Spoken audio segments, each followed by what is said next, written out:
I am unpredictable. Dialogue ఎదిరింది కదా. నా dialogue కాదండి ఇది, మన mega power star Ram Charan game changer dialogue. Official trailer release అయిపోయింది. అఫీషియల్ ట్రైలర్ ఎలా ఉంది, దాని రెస్పాన్స్ ఎలాగుంది, ఆడియన్స్ దీని మీద ఏమంటున్నారు, ఇవన్నీ మాట్లాడుకునే ముందు I'm Turaga Sriram, cine critic. మన ఛానల్ వేదాంత ఛానల్ని దయచేసి అందరూ సబ్స్క్రైబ్ చేసుకోండి. వేదాంత ఛానల్లో క్రికెట్కి సంబంధించిన అనేక అంశాలు వస్తుంటాయి, సినిమా రివ్యూలు వస్తుంటాయి. అలాగే సినిమా అంశాలతో పాటు క్రికెట్కి సంబంధించిన అంశాలు, క్రికెట్కి సంబంధించిన రివ్యూలు. ఇప్పుడు ఇండియా ఆస్ట్రేలియా సిరీస్ జరుగుతుంది కదా, లాస్ట్ టెస్ట్ ఇప్పుడు జరుగుతోంది. సో దానికి సంబంధించిన రివ్యూలు, సిడ్నీ టెస్ట్కి సంబంధించి రాబోయే రోజుల్లో ఐపీఎల్కి రివ్యూలు, ఇవన్నీ వస్తూ ఉంటాయి.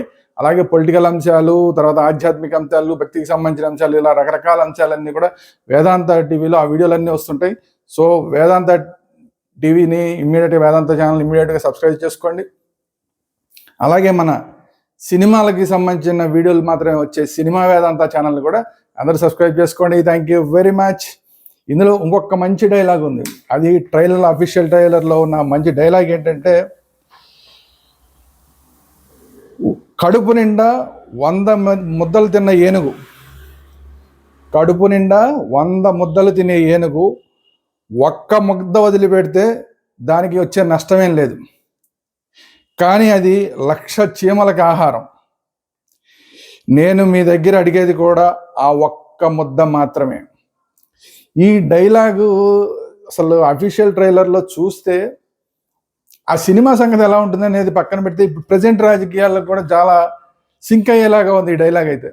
అది మరి ఎప్పుడు రాశారో, లేటెస్ట్గా రాశారో, ఎప్పుడు రాశారో తెలియదు, కానీ ఇప్పుడు కొత్తగా ఇక్కడ mega power star Ram Charan వాళ్ళ బాబాయ్ పవర్ స్టార్ పవన్ కళ్యాణ్ గారు ఆంధ్రప్రదేశ్లో ఉప ముఖ్యమంత్రి అయిన తర్వాత ఈ బియ్యం నిల్వలు ఎవరైతే కాకినాడ పోర్ట్లో బియ్యం నిల్వలను పట్టుకోవడం జరిగింది. వాటన్నిటిని సీజ్ ద షిప్ అని చెప్పి అక్కడంతా కూడా ఆ బియ్యం అంతా కూడా సీజ్ చేయడం జరిగింది. అక్కడికి ఒక కలెక్టర్ గారు కూడా వెళ్ళి ఆ బియ్యాన్ని సీజ్ చేయడం జరిగింది.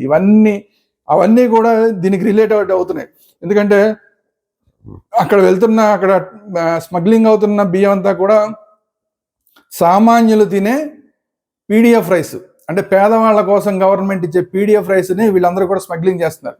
వాళ్ళు దాంతోపాటు వేరే బియ్యాన్ని కూడా స్మగ్లింగ్ చేస్తారు. అంత పెద్ద ఎత్తున బియ్యం స్మగ్లింగ్ చేసే వాళ్ళకి ఈ పీడిఎఫ్ రైస్ కూడా స్మగ్లింగ్ చేసి పేదల కడుపు కొట్టాల్సిన అవసరం లేదు. అది ఒక్కటి వదిలేస్తే అది ఇక్కడ ఇందులో చెప్పినట్టు అంత పెద్ద ఏనుగులు, పెద్ద పెద్ద ఎగుమతిదారులు, స్మగ్లర్లు, అలాంటి వాళ్ళందరూ కూడా ఈ పీడిఎఫ్ రైస్ని వదిలేస్తే, ఇక్కడ ఇందులో చెప్పినట్టు ఒక్క ముద్ద ఏనుగు వదిలేస్తే 1,00,000 చీమలకు ఆహారం అన్నట్టు ఆ పీడిఎఫ్ రైస్ అనేక మంది, వేలాది లక్షల మంది పేదవాళ్ళకి ఆహారంగా ఉపయోగపడుతుంది. సో దానికి సింక్ అవుతుంది. చాలా లేటెస్ట్గా జరుగుతున్న రాజకీయానికి ఇప్పుడు అఫీషియల్ ట్రైలర్లో వచ్చిన ఈ డైలాగ్కి కూడా చాలా బాగా సింక్ అవుతుంది. అంటే ఇది ఖచ్చితంగా ఆడియన్స్కి బాగా కనెక్ట్ అవుతుంది అనేది మనకి అర్థమైపోతుంది. సో దీన్ని బట్టి ఇంకా అది కాకుండా అఫీషియల్ ట్రైలర్ చూస్తే ఇందులో 3 రకాల గెటప్ల్లో రామ్ చరణ్ కనబడుతున్నాడు. ఒకటి పోలీస్ గెటప్లో కనబడుతున్నాడు, మళ్ళీ at the same time IAS getup, at the same time ఒక రైతు గెటప్. రైతు గెటప్ అనేది ఫ్లాష్ బ్యాక్, అది ఫాదర్ క్యారెక్టర్ అనుకుంటా. ఆ ఫాదర్ క్యారెక్టర్కి అంజలి వైఫ్గా చేసినట్టుంది. అది చాలా ఫ్లాష్ బ్యాక్లో కనబడుతుంది, క్లియర్గా కనబడుతుంది. ఆ పల్లెటూరు వాతావరణం అంతా కూడా లుంగి గెటప్లో రామ్ చరణ్. అసలు శంకర్ గారు అయితే ఆ క్యారెక్టర్ గురించి చాలా చెప్తున్నారు, అసలు మామూలుగా చేయలేదు. అసలు ఆ క్యారెక్టర్ అయితే బ్రహ్మాండంగా పేలుతుంది. అది ఎప్పుడు వచ్చినా కూడా అది ఫ్లాష్ బ్యాక్ ఇంటర్వల్ ఎపిసోడ్లో వస్తుంది, తర్వాత ఫ్లాష్ బ్యాక్లో వస్తుంది, తర్వాత క్లైమాక్స్లో ఒకసారి వస్తుంది. ఇవన్నీ కూడా ఆ సీన్లన్నీ వస్తూ ఉంటాయి అన్నట్లాగా చెప్తారు. దాన్ని బేస్ చేసుకుని మొత్తం సినిమా అంతా నడుస్తున్నట్లాగా కనిపిస్తుంది ఆ ఫ్లాష్ బ్యాక్ ఎపిసోడ్. అంటే అందులో సీత కూడా సరే అంజలి కూడా చెప్పింది, నా క్యారెక్టర్ ఇప్పుడు నేను చేసిన క్యారెక్టర్స్ అన్నిటిలోకి, అన్ని సినిమాలు చేసిన క్యారెక్టర్ అన్నిటిలోకి ఇది ఒక బెస్ట్ క్యారెక్టర్ అయ్యే అవకాశం ఉంది అని చెప్పి కూడా అంజలి చెప్పడం జరిగింది. సో శంకర్ గారు చెప్పిన దాని ప్రకారం చూసినా, అంజలి చెప్పిన దాని ప్రకారం చూసినా, శంకర్ గారు ఏమో రామ్ చరణ్ అద్భుతం అని చెప్తున్నారు, ఈ అంజలినేమో నా క్యారెక్టర్ అసలు మామూలుగా ఉండదు, అసలు మీరు చూస్తే మతిపోద్ది అని చెప్పి అంజలి చెప్తోంది. సో ఆ ఫ్లాష్ బ్యాక్ ఎపిసోడ్ అనేది ఖచ్చితంగా అందరికీ హార్ట్ టచింగ్గా ఉండేలాగా ఉంది. అట్ ది సేమ్ టైం ఈ ఐఏఎస్ క్యారెక్టర్కి అట్ ది సేమ్ టైం ఒక పొలిటీషియన్కి మధ్య కాన్ఫ్లిక్ట్, మొత్తం సినిమా అంతా కూడా ఒక ఐఏఎస్కి పొలిటీషియన్కి మధ్య కాన్ఫ్లిక్ట్ లాగా కనిపిస్తుంది. ఈ మెయిన్ పొలిటీషియన్గా ఇప్పుడు మనకి చూస్తే ఎస్జే సూర్య మెయిన్ విలన్గా ఎస్జే సూర్య గారు చేశారు. ఈ ఎస్జే సూర్య గారు చేసిన దాన్ని అసలు నిన్న శంకర్ గారు మాట్లాడుతూ ఏం చెప్తున్నారంటే, అసలు ఇంతకన్నా బెస్ట్ ఇంకా ఎవరన్నా ఏ ఆర్టిస్ట్ అన్నా చేయగలరా అన్న డౌట్ వస్తుంది అసలు ఎస్జే సూర్య చేస్తుంటే అని చెప్తున్నారు. అంటే ఎంత బాగా చేశాడు ఎంత అని చెప్పి శంకర్ గారు లాంటి వాళ్ళు కాంప్లిమెంట్ ఇచ్చారంటే ఆ క్యారెక్టర్ ఎంత బాగా పండింది అనేది అర్థం చేసుకోవచ్చు. అట్ ది సేమ్ టైం అక్కడే మళ్ళీ మనకు సముద్రకని గారు కూడా ఒక మంచి క్యారెక్టర్ చేసినట్టు కనబడుతుంది. బహుశా అది ఒక మంచి పొలిటీషియన్ క్యారెక్టర్ అయ్యి ఉంటుంది, ఎందుకంటే విలన్ క్యారెక్టర్గా ఎస్జే సూర్య గారు చేశారు కాబట్టి దానికి కాంట్రాస్ట్గా ఉండేలాగా ఒక క్యారెక్టర్ ఉన్నట్టుంది. అది సముద్రకని గారు క్లియర్ కనిపిస్తుంది. ఆయన కూడా ఒక పొలిటీషియన్ లాగే కనిపిస్తున్నాడు అఫీషియల్ ట్రైలర్లో. బహుశా మంచి పొలిటీషియన్ అయ్యి ఉంటాడు. సో కియారా అద్వానీ ఎంత అందంగా ఉంటుంది, ఎంత బాగా ముందు హిందీ సినిమాల్లో అనేకమైన సినిమాల్లో అమ్మాయి బాగా చేసింది. అలాగే మహేష్ బాబుతో ఒక సూపర్ హిట్ సినిమాలో చేసింది. సో కియారా అద్వానీ గురించి అందరికీ తెలిసింది, అందరికీ పరిచయం ఉన్న అమ్మాయి. సో కియారా అద్వానీ హీరోయిన్గా సాంగ్స్ చూస్తేనేమో సాంగ్స్ అన్నీ కూడా చాలా బాగా వచ్చినాయి. శంకర్ గారి సాంగ్స్ చెప్పక్కర్లేదు కదా, ఆ వెనకాల ఆ బ్యాక్గ్రౌండ్ కానీ ఆ విజువల్ ఎఫెక్ట్స్ కానీ అద్భుతంగా చేస్తారు.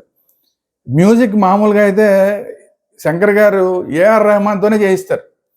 అలాంటిది ఫస్ట్ టైము ఏఆర్ రెహమాన్తో కాకుండా తమన్తో చేయించారు. తమన్ అంటే అసలు ఈ తమన్ అనే మ్యూజిక్ డైరెక్టర్, ఇప్పుడు మనందరికీ తెలిసిన ఈ మ్యూజిక్ డైరెక్టర్ అసలు ఆర్టిస్ట్గా ఫస్ట్ పరిచయం చేసింది శంకర్ గారు వాయిస్లో. సో అందులో డ్రమ్స్ కొడుతూనే ఉంటారు తమన్ గారు అందులో కూడా. సో ఇప్పుడు అదే తమన్ గారు ఇప్పుడు మ్యూజిక్ డైరెక్టర్గా మారి ఇన్ని సంవత్సరాల తర్వాత అదే శంకర్ గారి దగ్గర తన్ని ఆర్టిస్ట్గా ఇంట్రడ్యూస్ చేసిన శంకర్ గారి దగ్గర ఇప్పుడు మ్యూజిక్ డైరెక్టర్గా చేస్తున్నారు. సో మ్యూజిక్ కూడా మనందరం చూసాం, అన్ని సాంగ్స్ కూడా చాలా బాగా వచ్చినాయి. బ్యాక్గ్రౌండ్ మ్యూజిక్ ఇంకా బాగుంది. సో ఇవన్నీ చూస్తే కనుక ఒక హిట్ సినిమాకి కావాల్సిన లక్షణాలన్నీ కనబడుతున్నాయి. దానికి తోడు ఆర్టిస్టులు కూడా మంచి మంచి ఆర్టిస్టులు పడ్డారు ఈసారి. అంజలి, ఇందాక చెప్పినట్టు కియారా అద్వానీ, అంజలి, తర్వాత ఎస్జే సూర్య, సముద్రకని, తర్వాత బ్రహ్మానందం గారు, సునీల్ది చాలా పెద్ద క్యారెక్టర్ కనబడుతోంది. బ్రహ్మానందం గారు బహుశా చిన్న క్యారెక్టర్ అయినా కూడా సునీల్ది చాలా కమేడియన్గా చాలా మంచి రోల్గా కనబడుతోంది. At the same time Jayaram ఎంత మంచి ఆర్టిస్టో మనందరికీ చూసాం. చాలా సినిమాల్లో ఫాదర్ క్యారెక్టర్లు చేసిన జయరాము ఇందులో ఒక మంచి క్యారెక్టర్ చేశాడని చెప్తున్నారు. అది కాకుండా హీరో శ్రీకాంత్ తర్వాత ఇప్పుడు క్యారెక్టర్ ఆర్టిస్ట్గా మారిన తర్వాత ఇందులో కూడా శంకర్ గారి సినిమాలో ఒక మంచి క్యారెక్టర్ చేశాను తను కూడా చెప్పాడు. తర్వాత ప్రకాష్ రాజ్ ఉన్నారు. సో ఈ క్యారెక్టర్ ఈ ఆర్టిస్టులందరినీ చూస్తే మాత్రం ఎప్పుడు స్క్రీన్ ఉన్నా కూడా స్క్రీన్ మీద ఎప్పుడు చూసినా కూడా చాలా మంచి మంచి ఆర్టిస్టులు కనబడే అవకాశం ఉంది. అంత మంచి ఆర్టిస్టులు కనబడినప్పుడు వెనకాల శంకర్ గారి డైరెక్షన్లో కథ అంటే ఇంకా మంచి ఎక్స్పెక్టేషన్స్ అయితే ఖచ్చితంగా పెట్టుకోవచ్చు. ఎందుకంటే అది కాకుండా శంకర్ గారు ఏం చెప్తున్నారంటే తను ఒక్కడు సినిమా తర్వాత పోకిరి సినిమా టైప్లో చేద్దామని చెప్పి ఆ ఇన్స్పిరేషన్తో చేశానని చెప్తున్నారు. ఒక్కడు ఎలాంటి ఎంటర్టైనరో అందరికీ తెలుసు, అలాగే పోకిరి ఎలాంటి ఎంటర్టైనరో అందరికీ తెలుసు. సో అలాంటి ఒక ఫుల్ ఎంటర్టైన్మెంట్ ఉండే సినిమాని ఈ ఐఏఎస్కి తర్వాత ఒక పొలిటీషియన్కి మధ్య ఉన్న కాన్ఫ్లిక్ట్తో లింకప్ చేసి శంకర్ గారు ఒక మంచి సామాజికమైన అంటే రైతులకి పొలిటీషియన్స్కి మధ్య సామాజిక ఇతివృత్తాన్ని తీసుకుని దాంట్లో ఆ రైతుల పక్షాన మరి పోరాడే టైప్ క్యారెక్టర్ ఐఏఎస్ అయ్యి ఉంటుంది బహుశా. సో అలాంటి కలెక్టర్ క్యారెక్టర్ని తీసుకుని చేసినట్టున్నారు.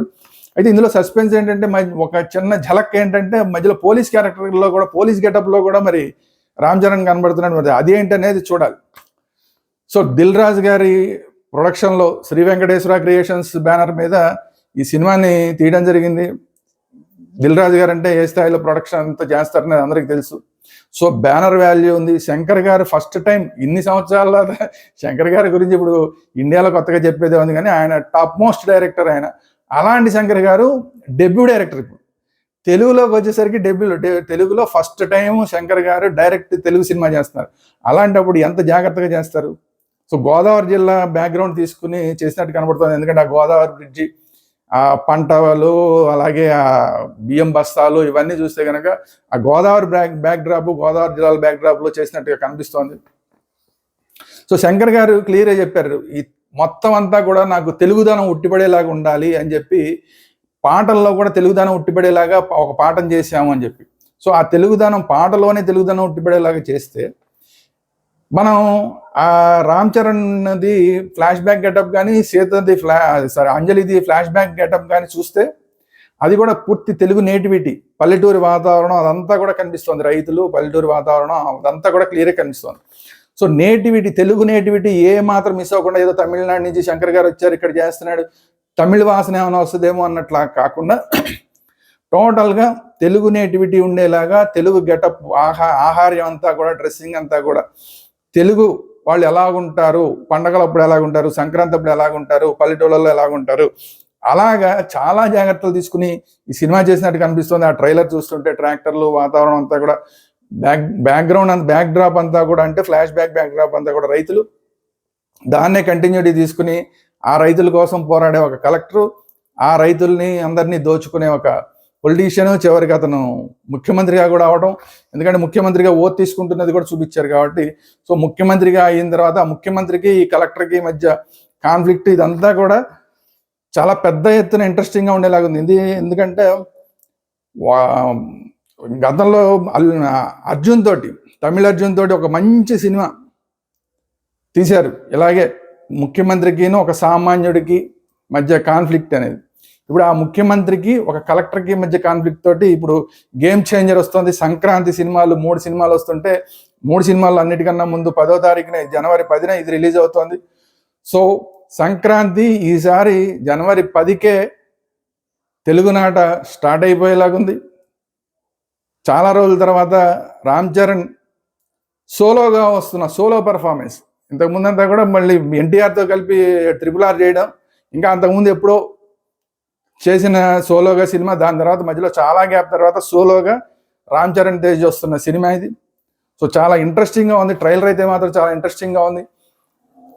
చూసిన మరి ఇంకొక దీంట్లో గొప్ప విషయం ఏంటంటే, సుకుమార్ గారు ఆల్రెడీ దీన్ని చూసి డల్లాస్లో ఒక కార్యక్రమంలో, దీని ప్రమోషన్ కార్యక్రమంలో డల్లాస్లో సుకుమార్ గారు వెళ్ళి అక్కడ చెప్పడం జరిగింది, నేను చూశాను, చాలా బాగా వచ్చింది సినిమా, సూపర్ హిట్ అవడానికి ఖచ్చితంగా అవకాశం ఉందని చెప్పి సుకుమార్ గారు చూసిన తర్వాత చెప్పడం అనేది ఏదైతే ఉందో అది ఇంకా ప్లస్ పాయింట్. సో ఇన్ని మంచి లక్షణాలతోటి, ఇన్ని మంచి వీటితోటి వస్తున్న ఈ సినిమాకి ఆల్రెడీ సెన్సార్ అయిపోయింది, యూఏ సర్టిఫికేట్ ఇచ్చారు. సెన్సార్ వైపు నుంచి కూడా సినిమా బాగుందన్న ఫీడ్బ్యాక్ బయటకు వచ్చింది. సో అన్ని మంచి శకునంలే, కన్యాలాభ సూచనలే అన్నట్లాగా, అన్ని మంచి శకునంలే, సూపర్ హిట్ సూచనలే అన్నట్లాగా గేమ్ చేంజర్ ఇప్పుడు 10వ తారీఖు రాబోతుంది. చూద్దాం ఏ స్థాయిలో హిట్ అవుతుంది, ఏ స్థాయిలో రామ్ చరణ్ గారిని గ్లోబల్ స్టార్గా తీసుకెళ్తుంది, ఇంకా ఎంత దాకా తీసుకెళ్తుంది అనేది వెయిట్ అండ్ సీ. శంకర్ గారి first debut film in Telugu, ఆయనకి ఎంత మంచి పేరు తెచ్చుకుంటుందో చూడాలి. Thaman first time music Shankar గారికి ఎంత పేరు తెచ్చుకుంటాడో చూడాలి. దిల్ రాజు గారు శంకర్ గారి combination first time, Ram Charan Shankar గారి కాంబినేషన్ ఫస్ట్ టైం, ఇట్లా చాలా ఫస్ట్ టైం కాంబినేషన్ దీంట్లో ఉన్నాయి. ఈ ఫస్ట్ టైం కాంబినేషన్లు అన్నీ కలిసి ఒక బెస్ట్ టైం కాంబినేషన్ అవుతుందని మనం కూడా ఎక్స్పెక్ట్ చేద్దాం. All the best game changer, all the best Ram Charan Tej, all the best Shankar గారు, all the best Thaman. Thank you.